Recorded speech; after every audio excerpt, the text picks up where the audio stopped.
WNB, Culebra Fajardo, WNBI, Mayagüez. Para evangélicos, católicos y gente que no asiste a ninguna iglesia. Me levanto en la mañana y comienza un nuevo día, ya es hora de hacer el café. Me conecto a nueva vida y me lleno de alegría porque sé que todo va a estar bien. En mi casa, en el auto, de camino a donde sea, entre todo lo que hay que hacer. Ya por nada me preocupo y me siento bien seguro porque cada día lo comienzo aquí.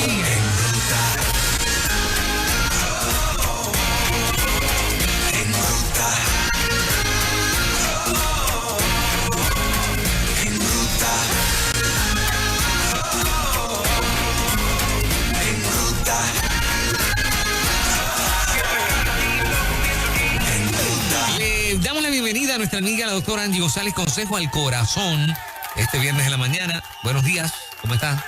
Estamos bien, gracias a Dios. Estamos contentos. ¿Contentos? Sí. Sí, es verdad. Está con la espada desenvainada.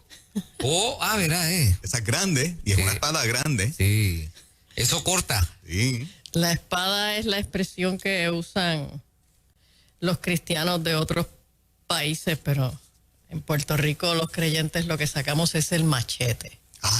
Ok. A rayo.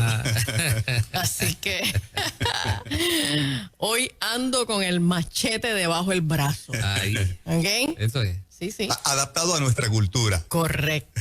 ¿Ok? Mira, estamos ya ahí al frente de las elecciones. Sí. Ujú. Y como pues alguien me preguntó hace algunos meses, ven acá, ¿y cómo tú logras integrar la cosa de la fe con la política? Ujú. Y entonces yo le dije, ¿cómo tú logras separarla? A rayo. Sí, o sea, Estaban las bases llenas y se fue la bola. o sea, yo todavía no he encontrado un área de la vida Ajá. que no debe corresponderle a Dios, Exacto. que no debe pertenecerle a Él. Exactamente. Y entonces creo que los únicos que de veras piensan Ujú. que la política y el cristianismo no se debe mezclar son los políticos, Exacto. no los cristianos. Exactamente. ¿Ok? Y quiero, pues ya la gente en estos meses me han escuchado mucho, no solamente aquí a través de Nueva Vida, la gente que pues quieren seguir a uno a través de las redes.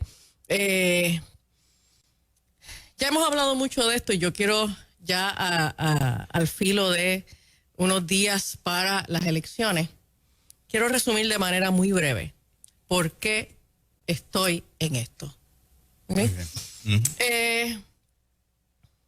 Pienso que en estas elecciones, contrario a otras elecciones, realmente el issue principal no es ni la economía, ni el estatus, ni ninguna otra cosa.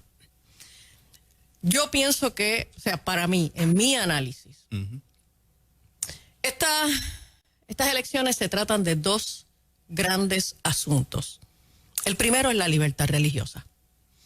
Y aunque esto es algo que nosotros habíamos visto por muchos años y lo veníamos hablando, la iglesia no se había dado cuenta. La iglesia no se había dado cuenta de que acá en América, en Estados Unidos, en Puerto Rico, hay ánimos de persecución, de discrimen contra la iglesia. Y que de diversas maneras a lo largo de las últimas 2 décadas las libertades de la iglesia se han ido arrinconando. Y hay un proverbio 29, verso 2, que dice, cuando los justos dominan, el pueblo se alegra. Mas cuando domina el impío, el pueblo gime. El pueblo de Israel en el Antiguo Testamento tenía eso tan claro. Cuando nosotros vamos al Antiguo Testamento y leemos, ¿verdad?, todas esas crónicas de reyes de Israel y de Judá, lo que encontramos es eso. Cuando el rey era temeroso de Dios, venía bonanza, había prosperidad, había justicia. ¿Okay? Cuando el rey, que estaba de turno, le daba la espalda a Dios, había opresión, había pobreza, había injusticia, había dolor. ¿Okay? Y La realidad es que eso es exactamente lo que Puerto Rico ha vivido, lo que Puerto Rico ha experimentado por muchos años. Y de manera cada vez más creciente en la medida en que los gobernantes han ido dándole la espalda a Dios, en la medida en que los gobernantes han entendido que Dios no tiene espacio Así es. en los lugares públicos, en la política, en la gobernanza, en la administración de un país. Nuestro país ha entrado en opresión, ha entrado en pobreza, y en los últimos, en los últimos 10 años en Puerto Rico inició un movimiento de unidad en oración del que yo no recuerdo haber escuchado recientemente a nadie hacer alusión a eso. Pero nosotros llevamos principalmente en el último cuatrienio, 5 o 6 años, tal vez, la iglesia empezó a hacer unas reuniones de oración. Yo sé que los oyentes se acuerdan y la mayoría de los que nos están escuchando tal vez participaron. ¿Quién se olvida de los 40 días De esos ayuno y 40 oración? días de ayuno y oración que se han hecho en muchos municipios a lo largo de varios años, en donde las iglesias sencillamente se han unido y han empezado el año. Estos 40 días de ayuno se habían estado realizando al inicio de cada año, y entonces arrancábamos en enero en diferentes municipios haciendo unos 40 días o 30 días de ayuno y oración en nuestros municipios, y nos juntábamos gente de todas las iglesias, y madrugábamos y nos metíamos a las 4 y 5 de la mañana en algún lugar que en la mayoría de las ocasiones estaba en alguna facilidad municipal. Ajá. Donde se atacó y se censuró. Sí, y precisamente. se atacó y se censuró que algunos alcaldes reconocieran que a la gente de las iglesias, a los cristianos en Puerto Rico, hay que darle unos espacios porque somos constituyentes igual que todos los demás. Y no necesariamente en algunos alcaldes sí lo fue, una declaración pública de su fe, pero no en todos. No en todos. Hubo alcaldes que sencillamente no estaban reconociendo con este respaldo una fe particular, pero sí reconocían el respeto a los creyentes como ciudadanos, como personas que tenían los mismos derechos que cualquier otro. Por lo tanto, no hay ningún problema en proveer una facilidad pública para que realicen una actividad. ¿Ok? Y cosa que les agradecemos, ¿no? Ahora, en Mateo 19 está mi segunda gran preocupación por la cual yo estoy haciendo esto. No solamente por la amenaza que veo contra la libertad religiosa, también por la niñez. ¿Okay? Y esas son mis dos grandes preocupaciones. Y si tú me preguntas a mí por qué tú vas a votar por Proyecto Dignidad, esos son los dos issues que están en mi mente. Por la libertad religiosa y por la niñez. En Mateo 19, versos desde el 13 al 15, hay una historia que todo el mundo ha escuchado en algún momento. Yo la quiero recordar. Dice, entonces le fueron presentados unos niños a Jesús para que pusiese las manos sobre ellos y orase. Y los discípulos les reprendieron. Echen para allá su muchachería, sáquenlos para allá. Pero Jesús les dijo, dejad a los niños venir a mí y no se lo impidáis, porque de los tales es el reino de los cielos. Y habiendo puesto sobre ellos las manos, se fue de allí. Y nosotros no somos la única sociedad que ve a los niños como un estorbo, como algo insignificante, como algo que interrumpe la agenda de los adultos. Los discípulos estaban viendo eso en los niños. Mira, yo no sé, tal vez la idea era, no molesten, no hagan ruido, dejen que... No interrumpan al maestro. No interrumpan al maestro. Jesús tiene cosas más importantes que hacer.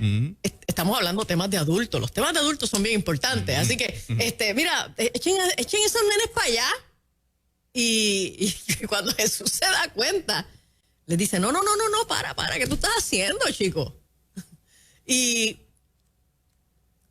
la palabra que más me llama la atención de la respuesta de Jesús es cuando dice, dejen los niños venir a mí, dice, no se lo impidan. Nosotros estamos ante un mundo que pretende impedir que los niños se acerquen a Jesús. Así es. Nosotros estamos ante un mundo que quiere espantar a los niños para obstaculizar que ellos se puedan acercar a Jesús. Así es.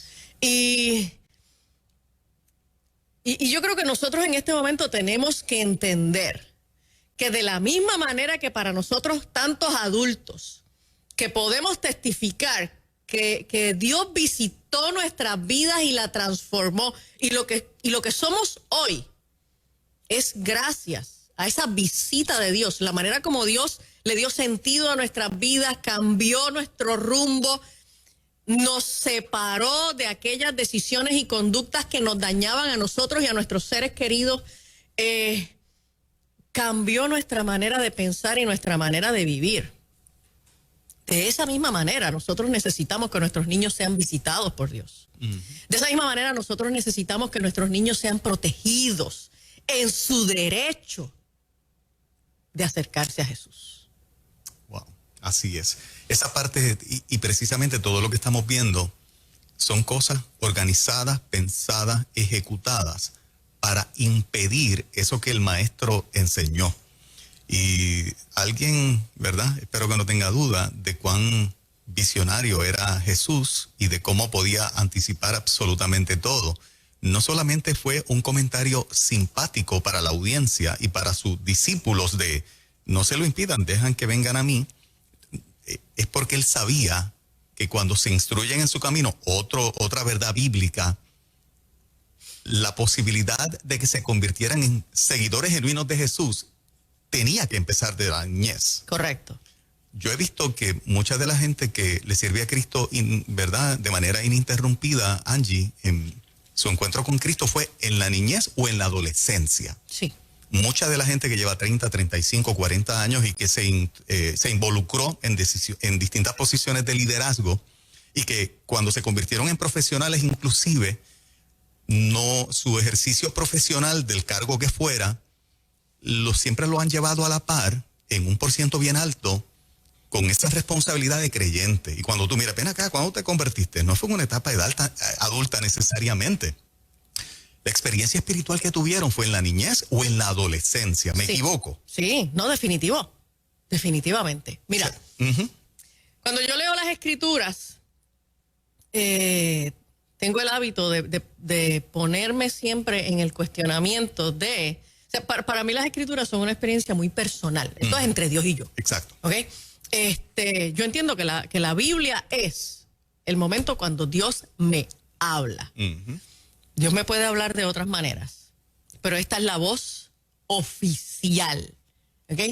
Y entonces cuando yo voy a la palabra de Dios y le pregunto a Dios, ok, esto que estás diciendo, ¿qué tiene que ver conmigo? ¿Cómo se supone que yo ponga esto en práctica? Para mí, el dejar que los niños vengan a mí y no se lo impidan, es un mandato directo del Señor hacia mí. Yo tengo una responsabilidad de no impedir a los niños acercarse al Señor, de no hacer nada que pueda poner obstáculo, que pueda poner distancia entre el Señor y los niños. Y para mí, lo que yo voy a hacer el martes con mi voto es una respuesta directa a asumir una responsabilidad para evitar que los niños sean impedidos de acercarse a Jesús. De hecho, en mi iglesia, en este asunto del COVID, bueno, pues la iglesia se empieza a permitir que venga presencial de una manera escalonada. Bueno, pues primero fuimos los adultos, luego entonces se permitió que vinieran los adolescentes, pero mi nieto, que tiene 5 años, es el primer niño que desde que se abrió la iglesia, entra a la iglesia. Todos los domingos yo me lo llevo. Le pongo su mascarilla. Y entonces me arrincono con él en una esquinita que queda exactamente justo al frente en la puerta que da para el salón de los niños más pequeños. Y yo lo meto ahí a él. Así que tengo la responsabilidad de protegerlo del COVID. O sea, no es que yo soy una irresponsable, no, yo tengo la responsabilidad de protegerlo del COVID y de hecho lo oriento sobre eso. Y el culto se acaba y yo rapidito me voy porque quiero, ¿verdad?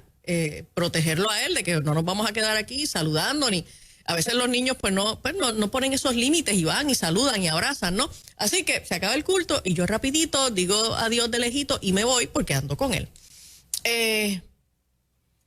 Pero yo lo he hecho en respuesta a esa responsabilidad que yo siento delante de Dios. Uh-huh. Y yo le he dicho a mi nieto, lo más importante que yo puedo hacer por tu vida y para protegerte a ti es acercarte a Dios.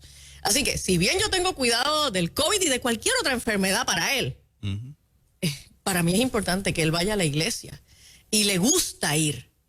Y me pregunta cuándo es que vamos. Uh-huh. Y a pesar de que otros niños todavía no están yendo, yo llevo a mi nieto porque yo siento una responsabilidad personal, uh-huh, de no hacer nada que impida que él se acerque a Dios. Y en Marcos 9:42 dice, cualquiera que haga tropezar a uno de estos pequeñitos que creen en mí, mejor le fuera si se le atase una piedra de molino al cuello y se le arrojase al mar. Uh-huh. Y esa expresión pequeñitos es una palabra que se puede utilizar para más pequeños en contexto de edad o para más pequeños en contexto de fragilidad, de vulnerabilidad. Oiga, si alguien está haciendo tropezar a los niños, a los más vulnerables, a los más frágiles, va a tener problemas cuando tenga que presentarse a dar cuentas delante de Dios. Y quiero terminar mencionando un último versículo que aparece en Proverbios. En el capítulo 31 de Proverbios, cuando ya los proverbios se están acabando, dice así. Y, oye, esta página no quiere abrirse. Se pegó un poquito. Se pegó bien duro. ¿Será que es que esta página no me la quisieron poner aquí? Ahora. Ahí está. Ahora está. Sí, no, ya yo pensé que me habían editado la Biblia y me habían sacado Proverbios 31 de aquí. Proverbios 31:8 dice, abre tu boca por el mudo en el juicio de todos los desvalidos. Abre tu boca, juzga con justicia y defiende la causa del pobre y del menesteroso. Las decisiones políticas y las decisiones electorales, uh-huh, a quien más afectan es a las futuras generaciones, porque nosotros estamos construyendo la base administrativa, la base jurídica, la base legislativa en la cual van a vivir ellos. Uh-huh.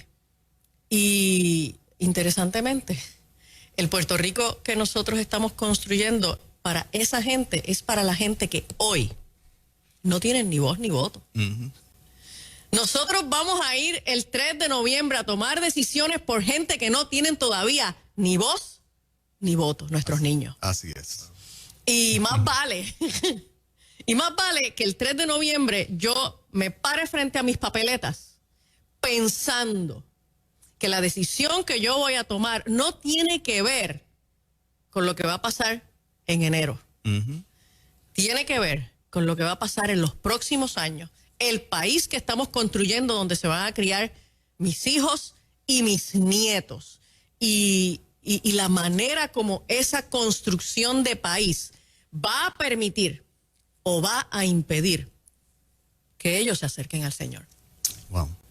Gracias, Angie, por educar a este pueblo y utilizar todos los recursos que Dios te ha dado, ¿verdad? Para llevar precisamente ese conocimiento y atreverte, porque, ¿verdad? Todavía en algunos sectores se puede ver estos esfuerzos como no necesarios o no correctos. Yo creo que la iglesia discipuló toda su vida para que no nos metiésemos en asuntos políticos. Yo creo que parte de lo difícil es que el discipulado es tan poderoso que corta en cualquier dirección. Si tú discipulas para que no hagas algo porque no es debido, que fue como que una prerrogativa de la iglesia que yo no sé de dónde salía, la política es aparte, el servicio a Cristo es aparte. Ahora que estamos educando para que no, para que nosotros sintamos la responsabilidad y entendamos que somos herramienta de Dios para afectar lo cotidiano, pues obviamente ese discipulado, arrancar aquello, lo viejo, para construir lo nuevo, pues en algunos sectores puede costar un poquito. Claro, yo estoy contento porque la avalancha que veo de gente que ha despertado es enorme. Es impresionante. Y la ola está casi tsunami o tsunami. Es impresionante. Yo estoy segura de que lo que vamos a ver el 3 de noviembre va a ser histórico, indescriptible. El movimiento que estamos viendo de la iglesia y de gente que no necesariamente se identifican con la iglesia, pero que les hace tanto sentido. Esta propuesta de país, esta propuesta de familia, esta propuesta de protección de la vida. Son tantos y tantos y tantos los ciudadanos que nos están diciendo: yo nunca había votado, o yo dejé de votar hace tanto tiempo, o yo votaba por otros partidos, pero voy a votar por Proyecto Dignidad, porque esto es lo que estábamos esperando por mucho tiempo. Número telefónico para la gente que necesita servicios psicológicos con Angie González. Sí, señor, tenemos oficina de servicios psicológicos en Bayamón. Usted nos deja un mensajito en el 787-613-5908, 613-5908, y el domingo a las 10 de la mañana en la iglesia Catacumba 2, en la avenida Los Millones, de manera presencial. Debí haber hecho esta pregunta antes, pues tengo break de hacer una... Claro. Porque es que precisamente hace dice al final ahora, esto es lo que estábamos esperando por mucho tiempo. Lo que me hizo recordar fue, todos recordamos, ¿no?, los esfuerzos, por ejemplo, precisamente de la iglesia Catacumba por décadas, no tan solo predicando en las calles de manera bien singular, sino también protestando contra cantidad de cosas que se pudieron erradicar y otras que han sido batallas bien complicadas. Pero ¿qué se siente, pastora Angie, tantos años después, ver esto como una realidad? Realmente esto es histórico. Mira, cuando yo me convertí, y yo siempre he estado en Catacumba por 40 años, cuando yo me convertí, a mí en Catacumba me enseñaron dos cosas importantes. Número uno, el BOA, Biblia, oración y ayuno. O sea, buscar de Dios no es tan sofisticado. Biblia, oración y ayuno. Sí. Lo segundo que me enseñaron fue a meterme en los asuntos públicos. Y yo tenía solo pocos meses de convertida cuando ya yo estaba en alguna protesta frente al Capitolio, que exactamente yo no sabía qué cosa significaba, pero yo he pasado mi vida haciendo protestas en diferentes lugares. Porque me enseñaron eso, que la vida del cristiano impacta la vida de su país. Y pues obviamente la mayor parte de la gente que no conoce el Ministerio de las Catacumbas, pues no conoce este detalle. El Ministerio de las Catacumbas tiene como uno de sus nortes una declaración que se llama Los 9 puntos del Ministerio de las Catacumbas. Es una visión, es un asunto de visión, no es un asunto necesariamente doctrinal, o sea, las verdades fundamentales es otra cosa, pero es un asunto de visión, de propósito, una declaración de propósito del ministerio. Y uno de esos puntos dice que el Ministerio de las Catacumbas existe para levantar una nueva raza de creyentes, llenos del poder de Dios, y que con la sana doctrina, y que sepan hacer justicia social.